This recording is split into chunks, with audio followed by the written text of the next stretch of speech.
Welcome to the History AI podcast, where the past comes alive with facts, anecdotes, and a dash of humor.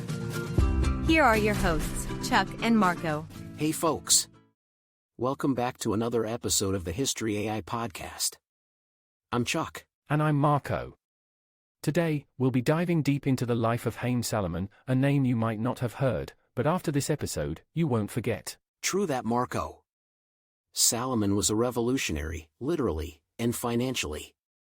But before we spill all the tea on Haym, how's your financial life, Marco? If by financial life you mean my repeated attempts to fix my ever-depleting bank balance, then yeah, it's going. Always one for honest reflections. Alright, let's get into it. Haym Salomon was born in 1740 in Lissa, Poland. Back then, it was part of the Polish-Lithuanian Commonwealth. A lot was happening in Europe during his early years, notably the partitions of Poland. That's right. It was a challenging time, and the Salomon family, being Ashkenazi Jews, also faced its share of religious prejudice and challenges. But challenges breed resilience. Young Haym traveled across Europe, picking up skills, languages. He knew Polish, Hebrew, and later English, among others. Talk about being multi-talented. Makes my attempt at high school Spanish look like child's play. No judgment here, amigo. But let's move to the American shores. After migrating to America, Haym quickly became entangled in the revolutionary spirit. It's said he joined the Sons of Liberty, a group with the likes of John Adams. Big names, huh? Big indeed. And Salomon's main talent?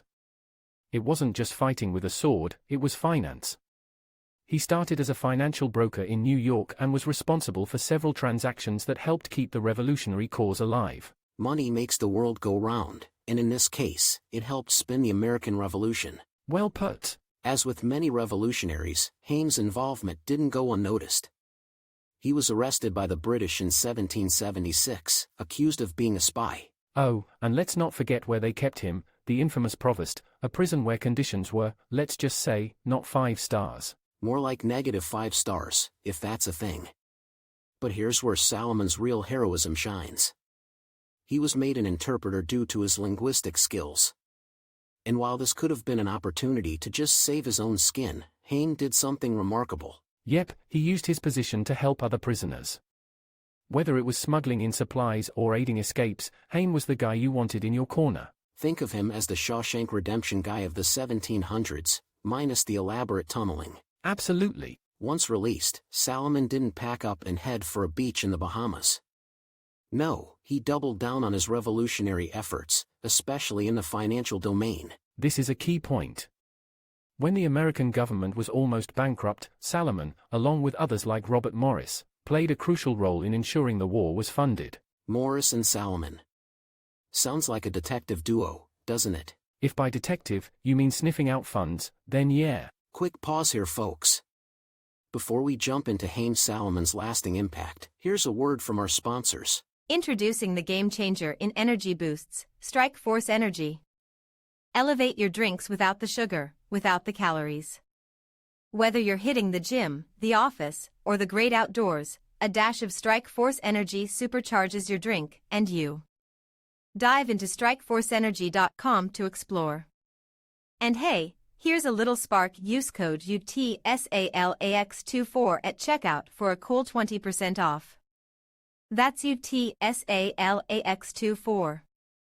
Strike Force Energy, the power-up you've been waiting for. Alright, back to the man of the hour. Haym's contribution wasn't just about direct financing.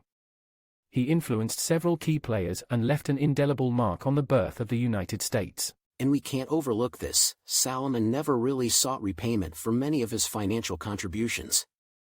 He died in 1785, and his sacrifices left his family in debt. That's a level of dedication and patriotism that's awe-inspiring. Certainly is. And while he may not have the fame of a Washington or a Jefferson, his legacy is deeply interwoven in the fabric of the American Revolution. So next time you see a dollar bill, remember, it's not just about the faces on the currency. It's about the faces behind it.